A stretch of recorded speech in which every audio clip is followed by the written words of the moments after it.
दर्शकों, जुलाई का महीना जल्दी ही शुरू होगा और हम इसमें प्रवेश करेंगे और हम ये ज़रूर जानना चाहेंगे कि महीना हमारे लिए कैसा जाएगा। जो भी ग्रह गोचर की स्थिति बनती है, उसका क्या परिणाम हमारे जीवन में देखने को मिलता है, उसका क्या परिणाम हमारे स्वास्थ्य में पड़ता है, क्या हानि देखने को मिलती है, क्या लाभ मिलता है।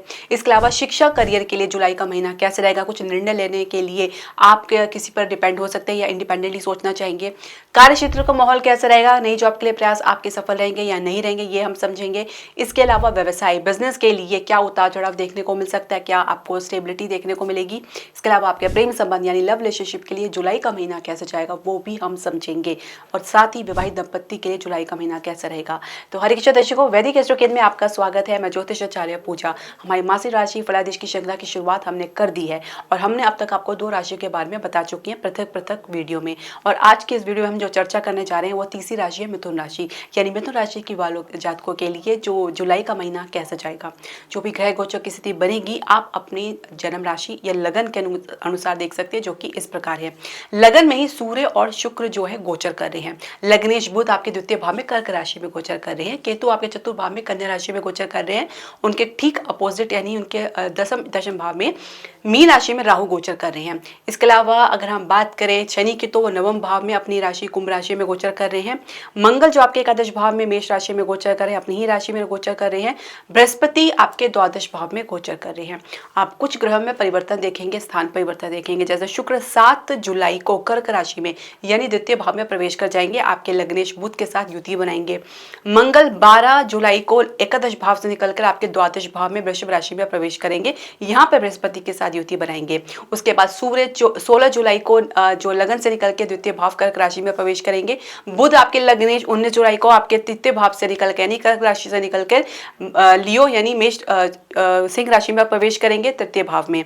इसके अलावा शुक्र पुनः राशि परिवर्तन करेंगे 31 जुलाई को सिंह राशि में, वो भी प्रवेश कर जाएंगे, आपके लग्नेश बुध के साथ युति बनाएंगे।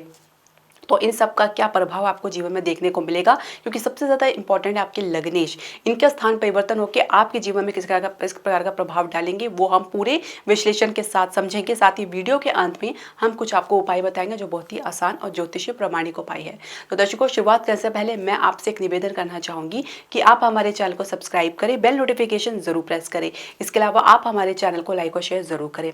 तो स्वास्थ्य से आपकी शुरुआत करते हैं। देखिए, छठे घर के स्वामी मंगल आपके एकादश भाव में अपनी राशि में बैठे हैं। एक अच्छा आप संकेत देख सकते हैं। कुछ उतार चढ़ाव तो रहेगा ही स्वास्थ्य को लेकर, कुछ बढ़ोतरी के बाद फिर कुछ गिरावट भी देख सकते हैं। तो सबसे बड़ी बात है आपके लग्नेश की जो पोजीशन है वो बढ़िया है, द्वितीय भाव में बैठे हैं और कह सकते हैं कि अच्छी पोजीशन है। लेकिन हालांकि अपने चतुर राशि में बैठे हैं, लेकिन फिर भी आप अच्छा खासा सुधार देख सकते हैं। इसके अलावा अगर हम देखें, सप्तमेश के स्वामी हैं और आपके दशम भाव के स्वामी बृहस्पति द्वादश भाव में बैठे हैं। अब यहाँ पर बैठकर इनकी जो दृष्टि पड़ी चतुर्भाव में पड़ी, जहाँ पे केतु पहले से ही गोचर कर रहे हैं। तो हृदय के जो मरीज हैं या हार्ट पेशेंट है, अपना अच्छे से ध्यान रखें। चेस्ट कंजेशन या चेस्ट पे भारीपन की समस्या, वात की समस्या, जिसकी वजह पित्त की समस्या, एसिडिटी की समस्या, ब्लोटिंग की समस्या देखी जा सकती है।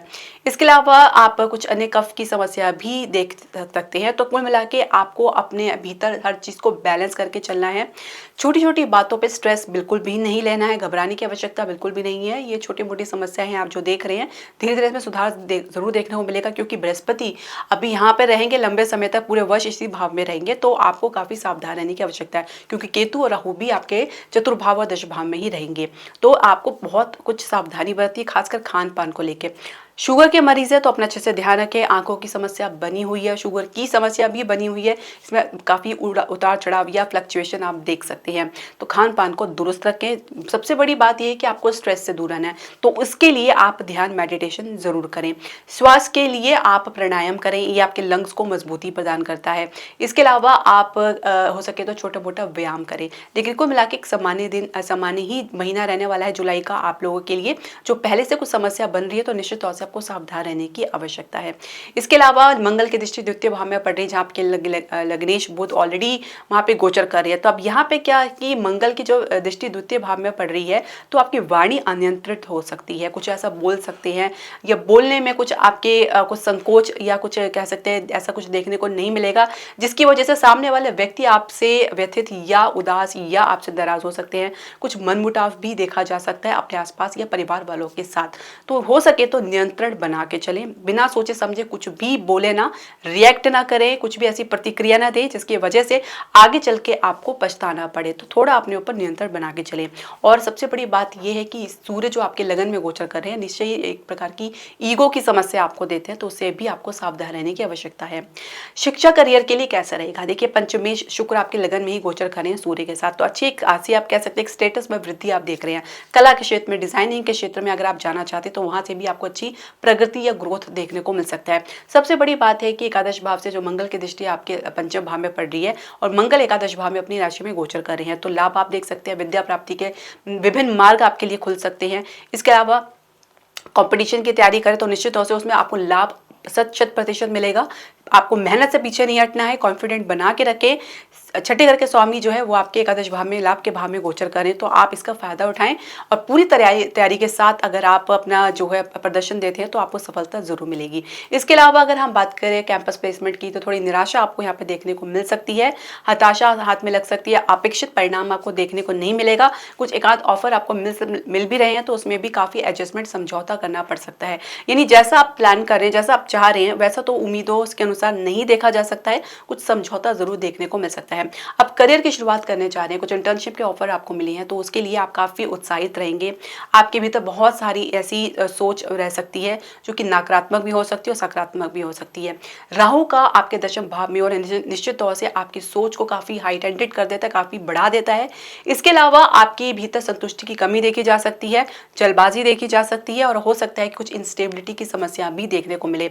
आप जो प्लानिंग करके, जो इमेजिनेशन करके जा रहे हैं, हो सके वैसा तो आपको देखने को ना मिले, कुछ विपरीत आपको काम करने को मिल सकता है, कुछ इस प्रकार देखा जा सकता है। तो ये भी संभव है कि आप ज्यादा टाइम तक इसमें टिके ना रहें, तो एक स्टेबिलिटी की समस्या देखी जा सकती है। और सबसे बड़ी बात यह है कि दशमेश जो है बृहस्पति आपके द्वादश भाव में गोचर करें, जो हानि का भाव है, तो यहाँ पे भी आप देख सकते हैं कि आप कहीं ना कहीं जल्दबाजी में अपना ही नुकसान करते नजर आ रही हैं। बहुत कुछ आप एडजस्टमेंट करने के बावजूद भी आपको ऐसा लग सकता है कि आप किसी गलत जगह पे काम कर रहे हैं। दूसरी बड़ी बात यह है कि आपको आपके स्थान से बाहर ही कुछ ऑफर मिल सकता है। आपको जहाँ पे आपका मूल स्थान है वहां पे आपको कुछ ऑफर मिलने में दिक्कतों का सामना करना पड़ सकता है, तो ये आपको सावधानी बरतनी है, क्योंकि ये पूरे वर्ष आपको इस प्रकार की समस्या देखने को मिल सकती है। अब ये आपके ऊपर डिपेंड करता है कि आपकी कितनी पेशेंस है, आपके अंदर कितनी धैर्य शक्ति है कि आप अपने संघर्ष को, अपनी मेहनत को कितनी देर तक आगे ले जा सकते हैं और कब आप अपने अनुसार जो है परिवर्तन होता हुआ देखेंगे। फिलहाल जो सिचुएशन है वो आपको यही देखने को मिल सकती है। अब नौकरी पेशा वालों के लिए, यानी जो पहले से जॉब कर रहे हैं उनके लिए कैसा रहेगा, उनका कार्य क्षेत्र का माहौल कैसा रहेगा? तो जैसे मैंने बताया कि दशमेश बृहस्पति द्वादश भाव में गोचर कर रहे हैं और राहु आपके दशम भाव में गोचर कर, जहाँ पे केतु की दृष्टि भी पड़ रही है। और इसके अलावा अगर हम देखें तो आपके जो लग्नेश द्वितीय भाव में तो है ही है, सूर्य और शुक्र भी आपके प्रथम भाव यानी लगन भाव में गोचर कर रही हैं। बहुत ही कॉन्फिडेंट है अपने काम के प्रति, अपनी क्रिएटिविटी के प्रति, अपने कम्युनिकेशन के प्रति, अपने प्रोजेक्ट के प्रति, सबके प्रति आपके भीतर बहुत अच्छी कह सकते हैं कि एनर्जी बनी हुई है। लेकिन राहु उसको स्पॉइल कर सकता है, खराब कर सकता है, आपकी उम्मीदों को बहुत ज्यादा अनपेक्षित तौर से कह सकते हैं आगे बढ़ाकर, जिसमें आपको कुछ भी नहीं नजर आएगा। दूसरी बात यह है कि कुछ लाभ के संकेत आपको मिल रहे हैं, प्रमोशन के संकेत मिल रहे हैं, ग्रोथ के संकेत मिलेंगे, अपॉर्चुनिटीज आपके सामने आएंगी, लेकिन आपको यह पहचानना पड़ेगा कि कौन आपके लिए बेहतर है। किसी के बहकावे में आके कुछ गलत डिसीजन ले सकते हैं। कई बार ऐसा होता है कि राहु आपको भ्रमित भी कर देते हैं, आए हुए हाथ की में जो अपॉर्चुनिटी है वो आपको गंवा सकती हैं। तो राहु की वजह से भी कुछ इस प्रकार की समस्या देखी जा सकती है, तो इनका उपाय करना बहुत जरूरी है।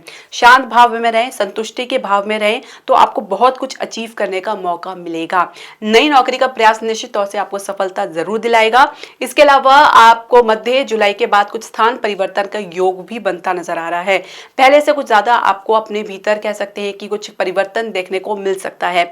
तो कुल मिला के आप अस्थिरता से, भय से बाहर निकले, अपने काम पे फोकस बना के चलें, इधर उधर की बातों में ध्यान ना देना, किसी की बातों में आप आए। जितना ज्यादा फोकस अपने काम में बनाएंगे उतनी ज्यादा स्टेबिलिटी, उतनी ज्यादा गंभीरता आप अपने काम में देखने को पाएंगे। व्यवसाय के लिए, बिजनेस के लिए हम समझेंगे कैसे रहेगा जुलाई का महीना। देखिए, सप्तमेश जो है बृहस्पति द्वादश भाव में चले गए हैं, वहीं पे गोचर कर रही है, तो कह सकते हैं काफी खर्चा हानि देखने को मिल सकती है, या खर्चा आपको करना पड़ सकता है कुछ विस्तार के लिए, कुछ एक्सपेंशन के लिए, अपने बिजनेस के लिए। तो ये पॉइंट आपको यहाँ पे तब सोचना चाहिए कि आप जो जिस बिजनेस में अपना हाथ डाल रहे हैं या अपने बिजनेस को एक्सपेंड कर रहे हैं या उसको और बढ़ा रहे हैं, विस्तार कर रहे हैं, तो जो ग्राउंड रियलिटी है क्या वो आपके जो पक्ष में है, आपके फेवर में है भी या नहीं। तो बिना सोचे समझे बिना विचारे आप किसी प्रकार का कोई रिस्क ना ले तो बेहतर है, क्योंकि फिलहाल अभी सिचुएशन इतनी ज़्यादा स्ट्रॉन्ग आपके पक्ष में बनती नज़र नहीं आ रही है। दूसरी बात यह, प्रॉपर्टी से भी काफ़ी आपको निराशा देखने को मिल सकती है। बिजनेस है प्रॉपर्टी का, या आपका रियल एस्टेट का है, या आपका वाहन से रिलेटेड बिजनेस है, तो वहां से भी कुछ ना कुछ आपको गिरावट या अनपेक्षित लाभ आपको देखने को मिल सकता है। अपेक्षा अनुसार आपको लाभ नहीं देखने को मिल पाएगा। इसके अलावा फाइनेंशियल सेक्टर में कुछ मजबूती जरूर बनी हुई है। इसके अलावा अगर हम बात करें शेयर मार्केट में, तो निश्चित तौर से कुछ लाभ की स्थिति जरूर बनती नजर आ रही है। विदेश से प्रयास कर रहे हैं बिजनेस डील के लिए, कुछ नेगोशिएशन कर रहे हैं, तो उसमें सफलता आपको जरूर देखने को मिलेगी। कह सकते हैं शुरुआत आपके पक्ष में रहने वाली है। यदि आप विदेश से कोई डील करते हैं, शुरुआत से ही आपके परफॉर्मेंस में दमखम, कॉन्फिडेंस और अच्छी कम्युनिकेशन के बल पर आप एक अच्छी नेगोशिएशन कर सकते हैं, एक अच्छी डील हासिल कर सकते हैं। कुछ इस प्रकार का सिनेरियो आपको देखने को मिलेगा, लेकिन आपको थोड़ा धैर्य से काम लेना है। तो आपके अगर हम बात करें तो प्रॉपर्टी में फिलहाल निवेश के लिए अभी समय उपयुक्त नहीं है। अब बात करेंगे आपके प्रेम संबंध यानी पर्सनल रिलेशनशिप की, यानी आपके लव रिलेशनशिप के लिए जुलाई का महीना कैसा जाएगा। पंचमेश की स्थिति तो काफी बेहतर है, सूर्य के साथ आपके लगन में ही गोचर कर रहे हैं, तो काफी कह सकते हैं इन्फ्लुएंस आपको अपने पार्टनर का अपने ऊपर देखने को मिलेगा। काफी प्रभावित रहेंगे अपने पार्टनर से, आप बहुत ज्यादा इंप्रेस्ड रह सकते हैं। अपने पार्टनर के बारे में ही सोचते नजर आएंगे, उसी के बारे में विचार करते नजर आएंगे। एक इंटेंसिटी देखी जा सकती है आपको अपने रिलेशनशिप के प्रति, इमोशनल अपलिफ्ट देखा जा सकता है। कह सकते हैं कि आप इमोशनली काफी ज्यादा हाई टेंडेड हो सकते हैं, क्योंकि मंगल की दृष्टि भी आपकी पंचम भाव में पड़ रही है। तो पूरी तरीके से पॉजिटिव नजर आ रहे हैं अपने रिलेशनशिप, अपने प्रेम संबंध को लेकर। लेकिन यहाँ पे एक पॉइंट ये भी आता है कि कहीं ना कहीं आपके भीतर अहम की भी चुनौती देखने को मिल सकती है, चैलेंजेस देखने को मिल सकती है, जहाँ पे आपके पार्टनर के बीच में अहम का टकराव यानी ईगो क्लैश भी हो सकता है। तो इस प्रकार की प्रबल संभावना बनी हुई है, जहाँ पे आप अपने आप को सही ठहराने का पूरा प्रयास करेंगे और अपने आगे किसी की सुनना पसंद नहीं करेंगे। तो इसके बारे में भी आपको विचार जरूर करना चाहिए। अब अगर हम बात करें आपके विवाह की, तो विवाह की चर्चा तो फिलहाल आप कह सकते हैं कि सफलता देखने को नहीं मिल सकती है। सप्तमेश की पोजीशन काफी खराब है और द्वादश भाव में गोचर कर रहे हैं, केतु आप में चतुर्थ भाव में गोचर कर रहे हैं। परिवार से कोई खास सपोर्ट आपको देखने को मिलेगा नहीं, किसी का मिलेगा तो बाद में वो पलट भी सकता है, या फिर शुरुआत से ही आपको काफी दिक्कतों का सामना करना पड़ सकता है। तो कह सकते हैं गंभीरता बनाए चलें, धैर्य रखें कि आप बिना धैर्य के आप अपनी मंजिल को प्राप्त नहीं कर सकते। और जब तक ये धैर्य का समय आपके पास है, यानी आपके कह सकते हैं कि आपके पार्टनर के साथ जो भी आप अपना रिलेशनशिप को आगे बढ़ाने के लिए सोच रहे हैं, तो जब तक आप सोच विचार करें तब तक आपको मौका मिलेगा कि आप अपने रिश्ते को समझें, गंभीरता से लें, क्योंकि एक दिन की बात नहीं, पूरे जीवन का प्रश्न है। तो उसको एक दिन में, एक चुटकी में डिसाइड नहीं किया जा सकता, उसके लिए समय लगता है। तो सोच विचार करें, आप भी अपने पार्टनर को भी स्पेस दें सोचने का। इसके अलावा वैवाहिक दंपत्ति की यदि हम बात करें, तो निश्चित तौर से संघर्ष का जो बना हुआ है, देखिए 2-3 पॉइंट्स हम यहाँ पे समझेंगे। एक तो आपके लग्नेश जो सप्तमेश है, जो आपके द्वादश भाव में गोचर करें, तो उनकी पोजीशन अच्छी नहीं है, ऊपर से ही वो शत्रु राशि में। दूसरी बात है केतु का प्रवेश आपके चतुर्थ भाव में, जो कि आपकी इमीडिएट फैमिली, आपकी खुद का घर परिवार है, जहाँ पे आपकी खुशियां हैं। तो वहाँ पे केतु का होना एक प्रकार से ग्रहण योग बनाता है, क्योंकि ये जो स्थान है वो आपका चंद्रमा का स्थान है। अब यहाँ पे बैठ के केतु आपके जीवन में, अपने पर्सनल रिलेशनशिप में, आपके पर्सनल लाइफ में एक प्रकार से नीरसता उत्पन्न करता है, नीरसता देता है, डिटैचमेंट देता है, मन नहीं लगता, शांति का अभाव होता है, कलेश होता है, डिफरेंसेस ऑफ ओपिनियन होते हैं, और जिसकी वजह से आप थोड़ा हताश निराश हो सकते हैं। आप घर से थोड़ा दूर रहना पसंद करते हैं, जहाँ पे शांति नहीं मिलती निश्चित तौर से आप वहाँ रहना पसंद नहीं करेंगे।